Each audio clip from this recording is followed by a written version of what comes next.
समय प्रमाण लक्ष्य और लक्षण की समानता द्वारा बाप समान बनो। आज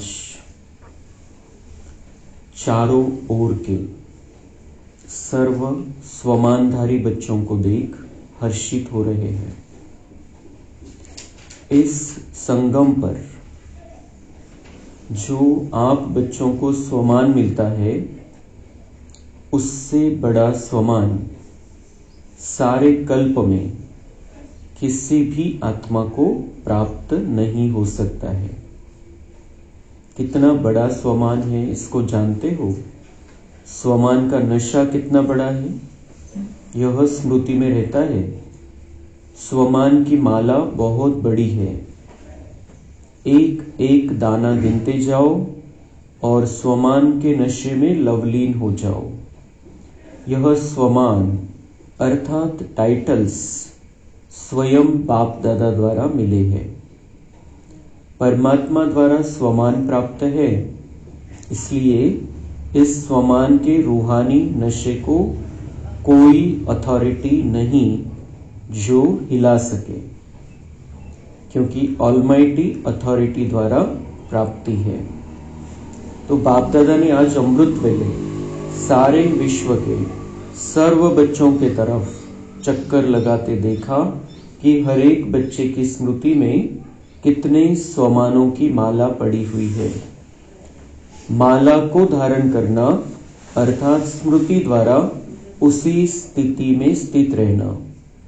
तो अपने को चेक करो, यह स्मृति की स्थिति कहाँ तक रहती है।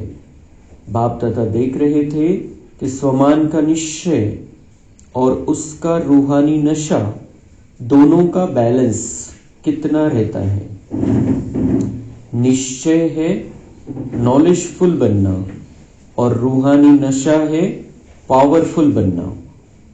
तो नॉलेजफुल में भी दो प्रकार देखे, एक है नॉलेजफुल, दूसरे है नॉलेजेबल यानी ज्ञान स्वरूप। तो अपने से पूछो, मैं कौन? बाप दादा जानते हैं कि बच्चों का लक्ष्य बहुत ऊंचा है। लक्ष्य ऊंचा है ना? क्या ऊंचा है?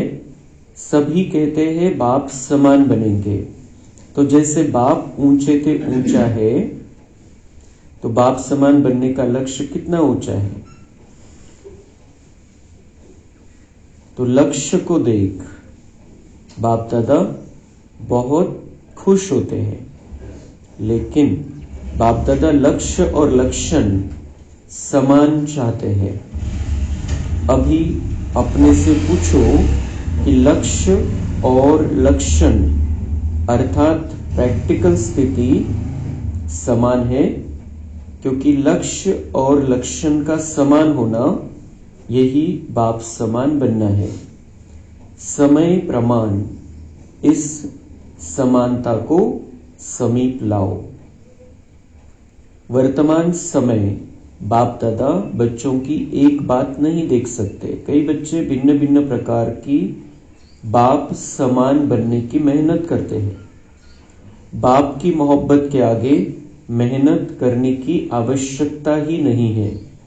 जहां मोहब्बत है वहां मेहनत नहीं।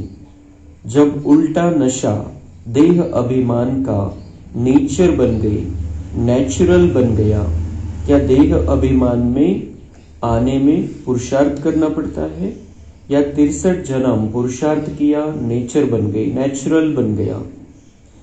जो अभी भी कभी कभी यही कहते हो कि देही अभिमानी के बजाय देह में आ जाते हैं।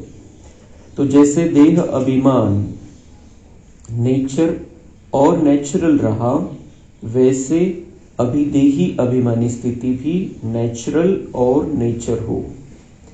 नेचर बदलना मुश्किल होती है।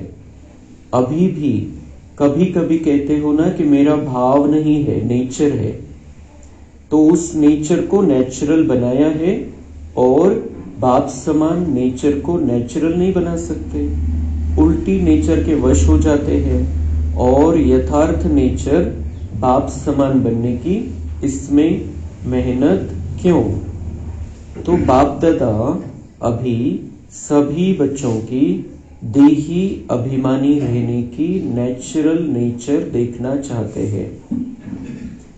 ब्रह्मा बाप को देखा, चलते फिरते कोई भी कार्य करते देही अभिमानी स्थिति नेचुरल नेचर थी।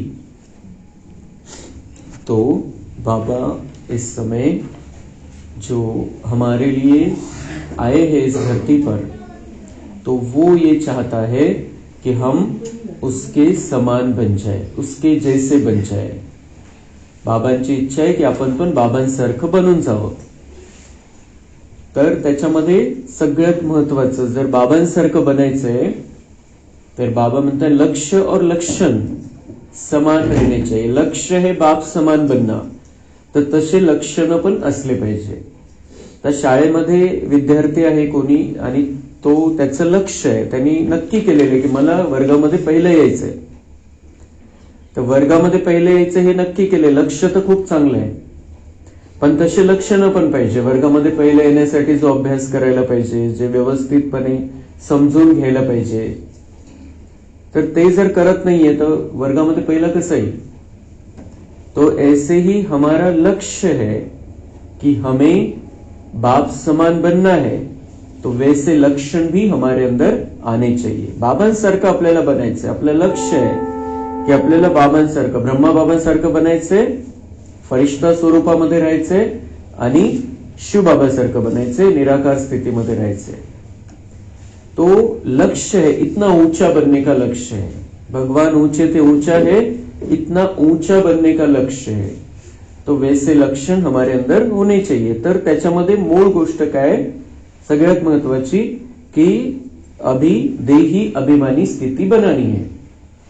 जसं बाबा ब्रह्मा बाबांची स्थिती होती की त्यांची आत्मिक, त्यांनी सुरुवातीला खूप अभ्यास केला की मी शरीर नाहीये, मी आत्मा आहे, मी निराकार आत्मा आहे, खूप अभ्यास केला आणि त्यांची मग ती नॅचरल स्थिती झालेली होती। शिवबाबा ब्रह्माबाबांच्या शरीरामध्ये येतात, दादींच्या शरीरामध्ये येतात, त्यांची नॅचरल स्थिती कि मैं आत्मा या मैं परमात्मा हूं, मैं ये शरीर हूं, ये उनकी स्थिती नाही आहे।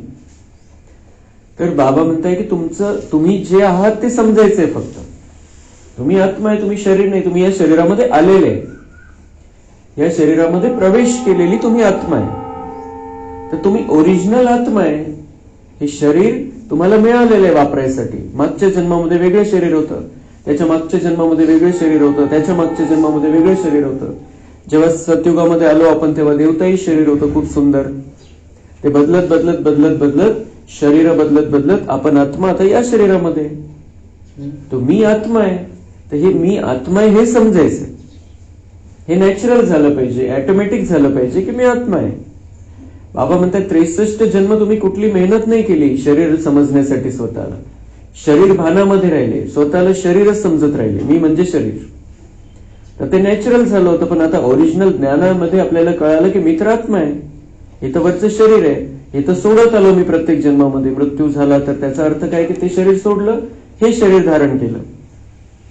तर बाबा म्हणतात तो जो स्वभाव तुमचा, जो तो स्वभाव बनला होता, ऑटोमॅटिक बनला होता, स्वतःला शरीर समजत होते, तर आता नॅचरल हे जे आहे तुम्ही ओरिजिनल ते समजा। आता त्याच्यामध्ये मेहनत नाही वाटली पाहिजे, खूप सहज झालं पाहिजे। ते जहां मोहब्बत होती है वहां मेहनत नाही होती है। इथं पण दुनियेमध्ये पण कोणाविषयी प्रेम असेल तर त्याच्या प्रेमामध्ये त्याग करणं सहज जातं, मेहनत नाही वाटत, सहज त्याग करून टाकतं, काही सोडायचंय, काही त्याग करायचंय कोणाच्या प्रेमाखातर, आणि त्याची प्राप्ती किती आहे, कोणाच्या प्रेमाखातर इथं सोडलं तर किती प्राप्ती आहे, काय भेटणार आहे। लेकिन अगर भगवान की प्यार में हम कुछ त्याग करते हैं तो उसका कितनी बड़ी प्राप्ति हमें होने वाली है, कितनी बड़ी प्राप्ति होने वाली है।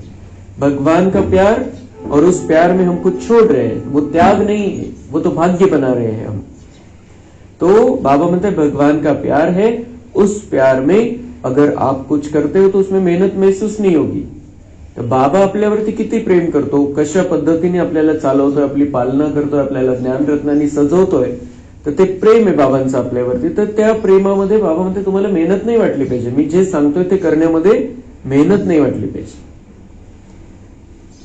आणि ती स्थिती नॅचरल बनवण्यासाठी बाबांनी आपल्याला स्वमान दिलेले वेगवेगळ्या प्रकारचे. हे जे स्वमान आहे, हे स्वमान कोणालाही नाहीये दुनियेमध्ये.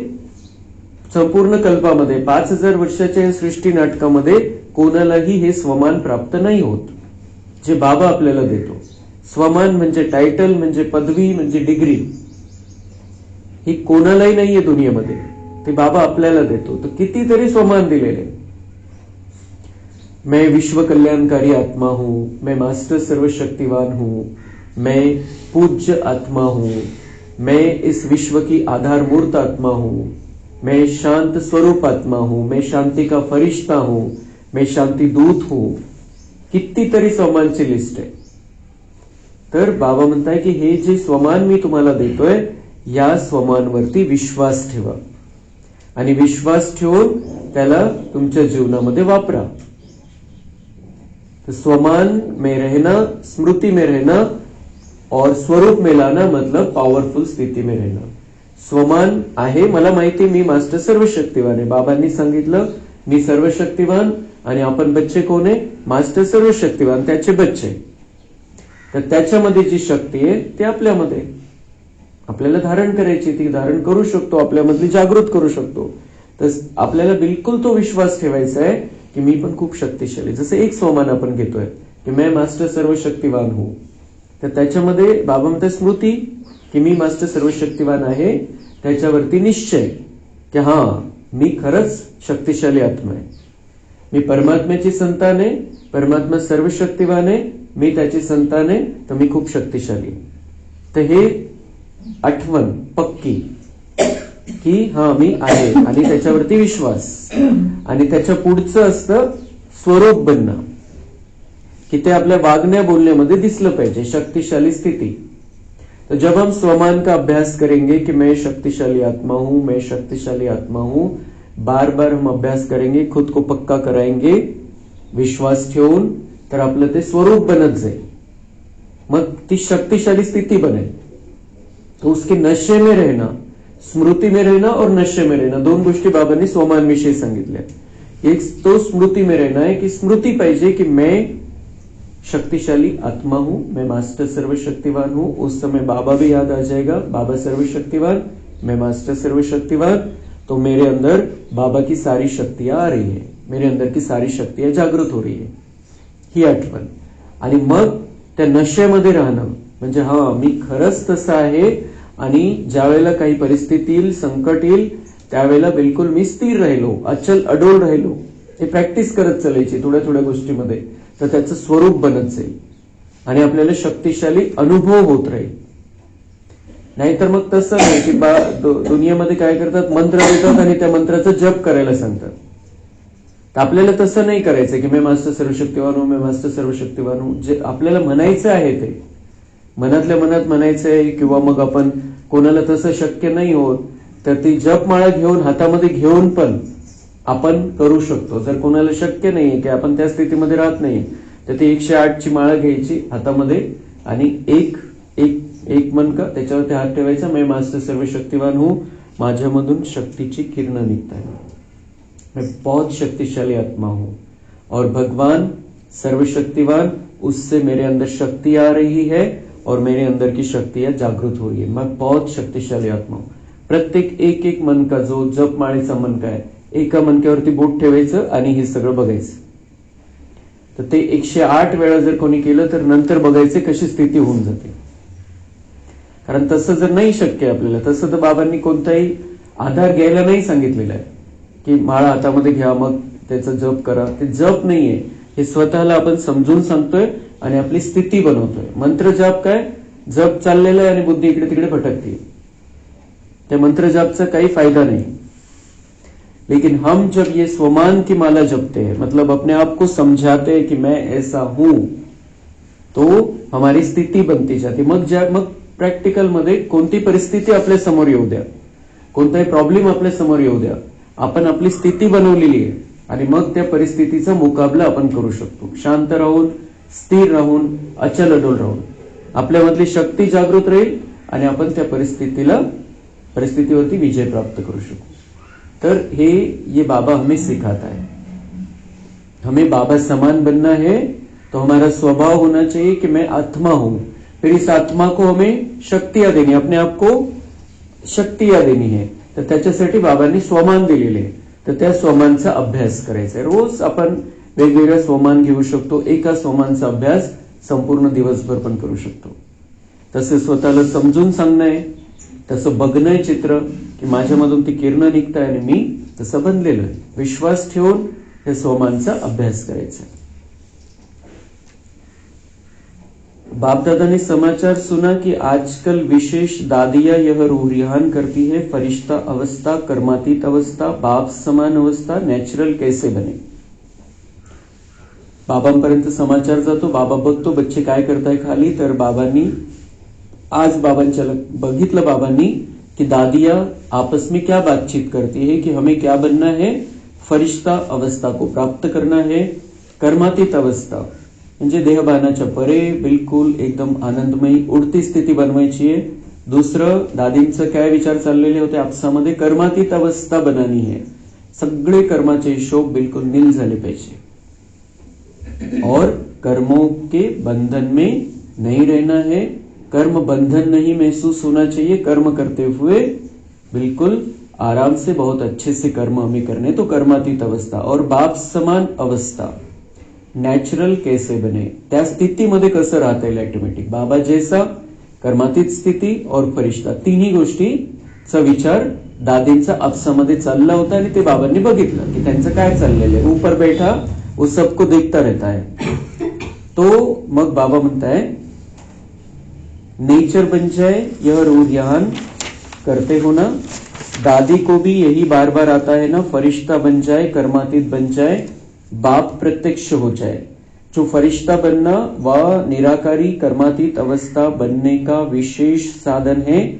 निरहंकारी बनना. तर बाबा म्हणतात तुमचं चाललं होतं, मी ऐकलं, मला समजलं तुमचे काय विचार चाललेले खाली. तर त्याचं साधन काय, निरहंकारी बनना. जो आप चाहते हो बाबा जैसे बन जाए, फरिश्ता बन जाए, कर्मातीत अवस्था हो जाए, तर त्याचं साधन है निरहंकारी बनना. ते निरहंकारी ही निराकारी बन सकता है. इसलिए बाप ने ब्रह्मा द्वारा लास्ट मंत्र निराकारी के साथ निरहंकारी कहा. बाबा ने ब्रह्मा द्वारा म्हणजे ब्रह्मा बाबाचे शेवटचे शब्द आपण म्हणतो की 18 जानेवारी 1969 ब्रह्मा बाबांनी शरीर सोडण्याच्या आधी हे 3 मंत्र सांगितले. बाबा म्हणताय बाप ने ब्रह्मा द्वारा ये लास्ट मंत्र दिया है. स्वयं शिव बाबा ने वो लास्ट मंत्र ब्रह्मा के मुख द्वारा हमें दिया है. त्यानंतर बाबांच्या वाणीमधून कुठलाही शब्द नाही आला. शेवटचा शब्द बाबांनी शिव बाबांनी ब्रह्मा बाबांच्या मुखाद्वारे उच्चारित केले की निराकारी, निर्विकारी और निरंकारी रहो. तो निरंकारी निराकारी बन सकता है. इसलिए बाप ने ब्रह्मा द्वारा लास्ट मंत्र निराकारी के साथ निरहंकारी कहा. सिर्फ अपने देह या दूसरे की देह में फंसना, इसको ही देह अहंकार या देहभान नहीं कहा जाता है. देह अहंकार भी है, देह भान भी है. अपनी देह या दूसरे की देह के भान में रहना, लगाव में रहना, उसमें तो मेजॉरिटी पास है. बाबा मतलब अभी बच्चों की स्थिति ऐसी हो गई है कि दूसरे के शरीर के भान से मुक्त है, लगाव में नहीं है, अटैचमेंट नहीं है, देहाविषयी समझता है, समझायला लागलेली की मैं भी आत्मा हूं, ये भी आत्मा है, तो लगाव से मुक्त है. बाबा म्हणते उसमें जास्तीत जास्त बच्चे त्याच्यामध्ये पास आहे आता की दुसऱ्यांना आत्मा समजताय, स्वतःला आत्मा बघताय, दुसऱ्यांना आत्मा समजताय. तो जो पुरुषार्थ की लगन में रहते हैं, सच्चे पुरुषार्थी है, वह इस मोटे रूप से परे है. जे पुरुषार्थ करताय त्यांचे ते या गोष्टीपासून मुक्त झालेले, स्वतःच्या देहभानापासून आणि दुसऱ्यांच्या देहाच्या लगावापासून. लेकिन देहभान के सूक्ष्म अनेक रूप है, इसकी लिस्ट आपस में निकालना.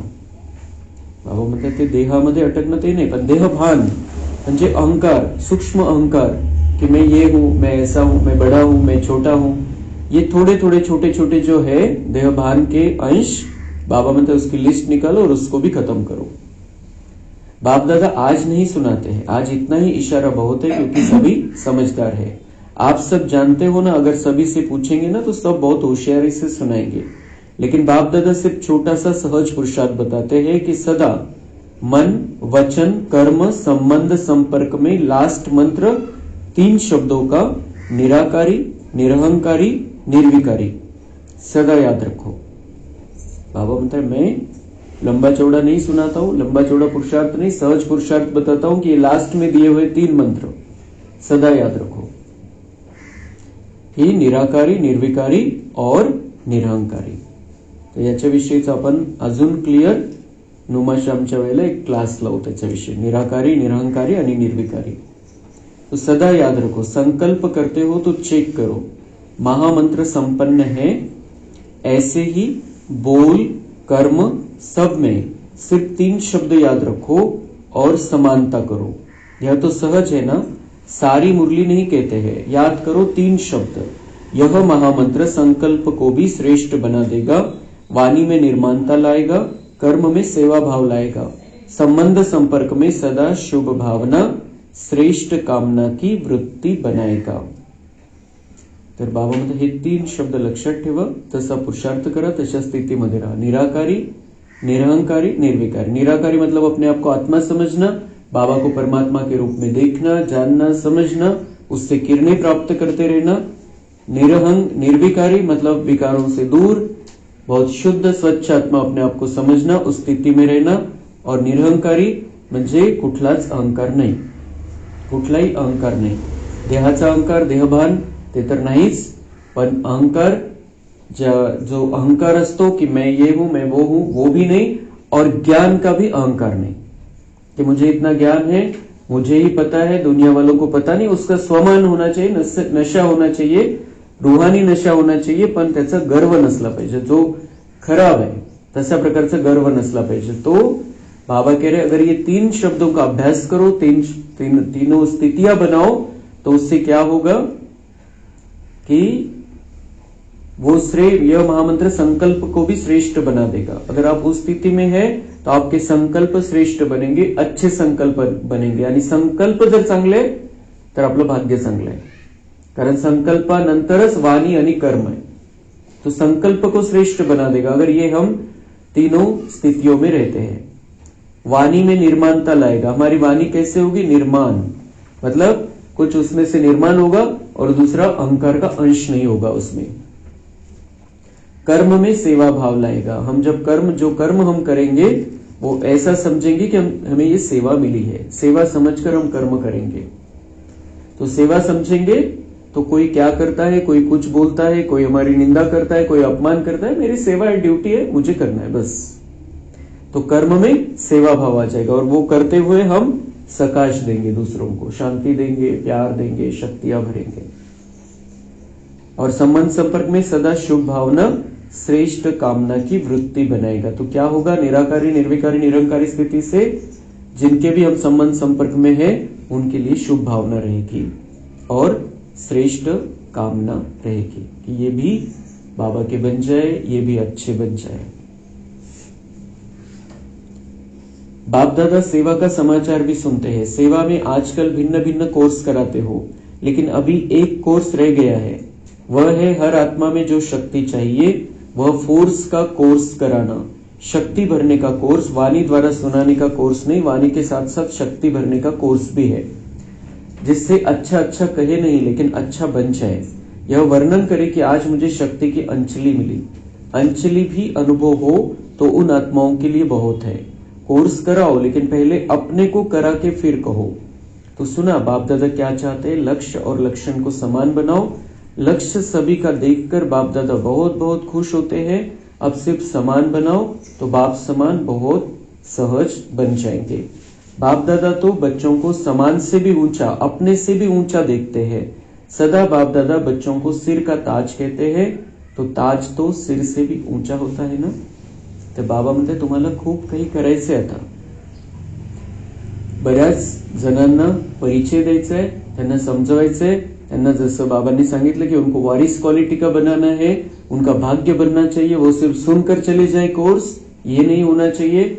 वो वारिस बन जाए, वो माइक बन जाए। हम कहते हैं दुनिया वालों को, लेकिन वो जाकर कहे कि यहां जाओ, यहां भगवान का कार्य चल रहा है। माइक बनाना है, त्यांनी माइक बनलं पाहिजे, त्यांनी सांगितलं पाहिजे दुनियावाल्यांना जिनका भी हम कोर्स कराते हैं वो दुनिया वालों को जाकर के कि यहाँ चलो, यहाँ जाओ, ये भगवान का कार्य चल रहा है, तो वो माइक बन जाए, बाबा के माइक बन जाए और वो खुद वारिस बन जाए, दुसरों को भी समजाए और वो अपना भी भाग्य बना ले. तर बाबा म्हणताय अशा प्रकारचं तुम्हाला खूप मोठे कार्य आता इथून पुढे करायचे.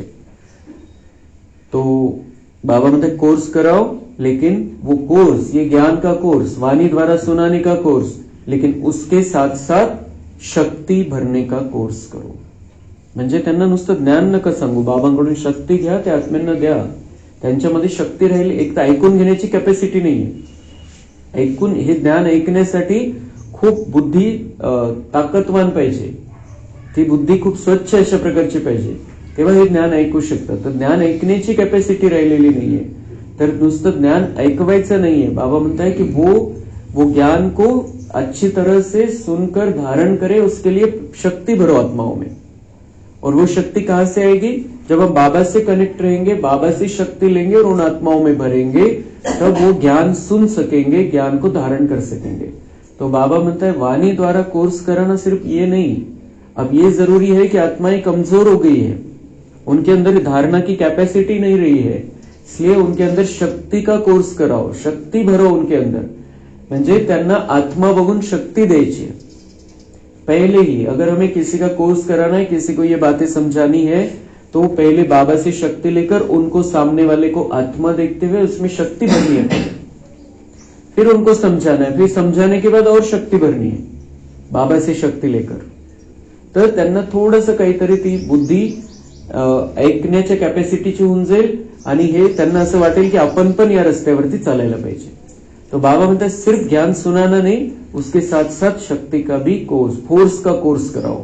उनके अंदर फोर्स भरना है, उनके अंदर ताकत बनानी है, ताकत बढ़ानी है उनकी.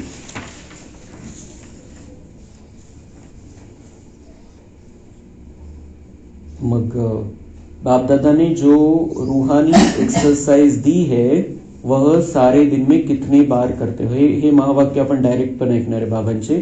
ती मुरली चाललेली 15/12/2002 त्यावेळेला बाबांनी ड्रिल करून घेतली होती सगळ्यांकडून की अभी अभी निराकारी, अभी अभी फरिश्ता.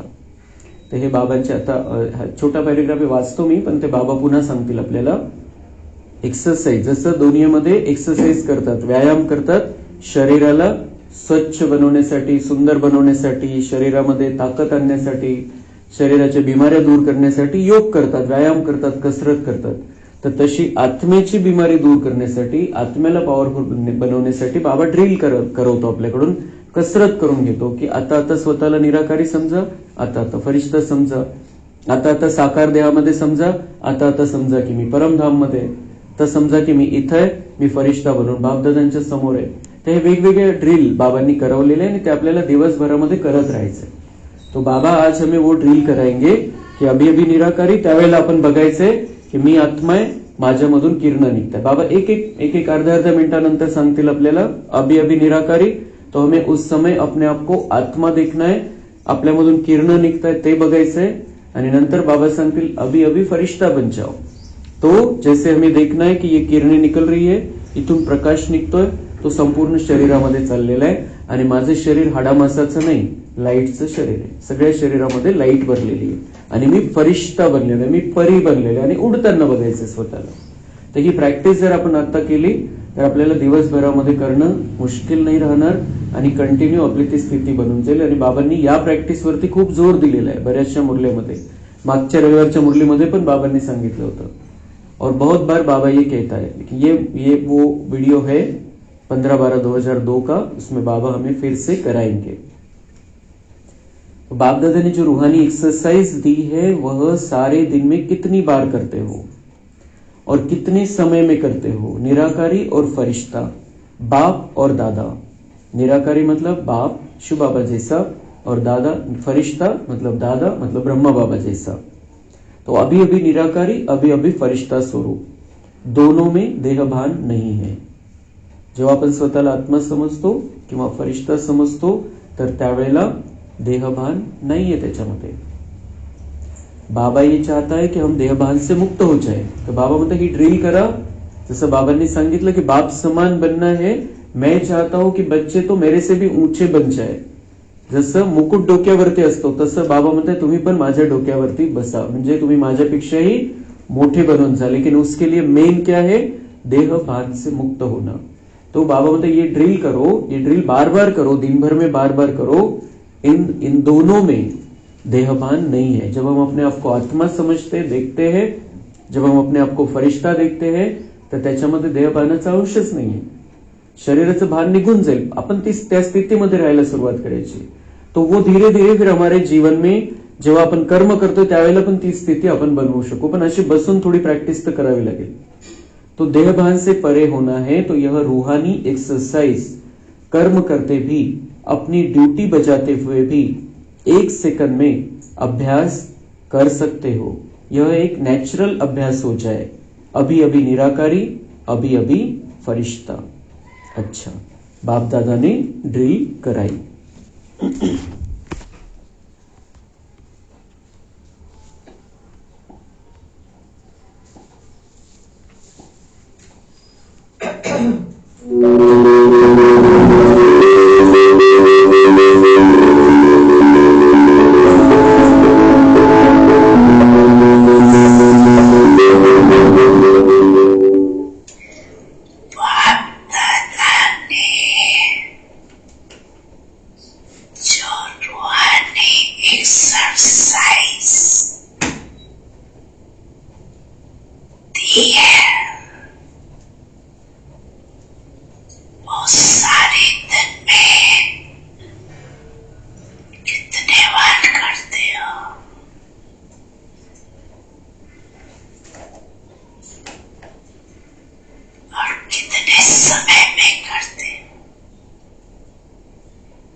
शेवटी बाबांनी वरदान दिलं मग ऐसे निरंतर भव, मतलब ये जो ड्रिल बाबा ने कराई ऐसे हमें बार बार करना है दिन भर में. दिवसभरामध्ये आपण कामकाज करत असताना 1 सेकंदामध्ये आपण बघू शकतो मी आत्मा आहे, किरण निघताय माझ्यामधून, आणि लगेच आपण बघू शकतो स्वतःला की मी फरिश्ता आहे. मी बिलकुल असं हलकं हलकं झालेलं आहे. ओझं सगळं बाबांनी घेऊन टाकलेलं आहे माझं, आणि देऊन टाकायचंय बाबांना. जे काही ओझं असेल, जे काही मनावरती लोड असेल, विचार चाललेले असतील, सगळं देऊन टाकायचंय आणि हलकं राहायचंय. आणि स्थिती पण स्वतःची बघायची की किरण माझ्यामधून निघताय, सगळ्या शरीरामध्ये पसरली आहे आणि माझं शरीर लाईटचं शरीर झालेलं आहे. तो ये दिन भर में हम करते रहे. इसके लिए बाबा ने ये ड्रिल भी कराई और वरदान भी दिया, ऐसे निरंतर भव, मतलब निरंतर ये कंटिन्यू आज के बाद ये ड्रिल हमारी चलती रहे दिन भर में, बार बार जितनी बार हो सके उतनी बार ड्रिल करनी. आपण बघितलं की या 10 मिनिटांमध्ये आपल्यामध्ये देहभान नाही आलं, ऑटोमेटिक अपन अलग झालो ते देहापासून. तो ऐसी हमारी स्थिति बनती जाएगी. अच्छा, सब याद प्यार के अधिकारी है, क्योंकि बाबा कहा तो याद प्यार के अधिकारी है ही. जिन्होंने बाबा को बाबा कहा, बाबा समझा, बाबा कह रहा है कि वो सब याद प्यार के अधिकारी, भगवान की याद, भगवान का प्यार पाने के अधिकारी. आप सभी को बाप दादा स्वमान के मालाधारी स्वरूप में देख रहे हैं. सभी को बाप समान स्वमान स्वरूप में याद प्यार और नमस्ते. हम रूहानी बच्चों का रूहानी बाप दादा को याद प्यार, गुड मॉर्निंग, नमस्ते, वहाँ बाबा वहाँ, शुक्रिया बाबा शुक्रिया. तो कैसे याद प्यार दिया बाबा ने? सभी को बाप समान स्वमान स्वरूप में याद प्यार और नमस्ते. जैसे बाबा, जैसे एक स्वमान जर आपण बघितलं, बाबा सर्वशक्तिवान, हम मास्टर सर्वशक्तिवान, तो उस स्वरूप में हमें देखते हुए बाबा हमें याद प्यार दे रहा है और नमस्ते कर रहा है. जो बाबा है, हे बाबांचे जसे 36 गुणांचं वर्णन आहे त्या चित्रामध्ये, तसं बाबा आहे, आपण त्याचे मास्टर आहे. मास्टर त्याचं स्वरूप आहे, त्या गुणांचं बाबामध्ये जे काही आहे त्याचं आपण स्वरूप आहे. त्या बाबा म्हणता मेरे जैसा मैं तुम्हें देखते हुए याद प्यार दे रहा हूं और नमस्ते कर रहा हूं. तो हमें अपनी स्थिति को ऊंचा उठाते चलना है रोज. बाबा जैसा है वैसा हमें बनते चलना है. अच्छा, ओम शांति.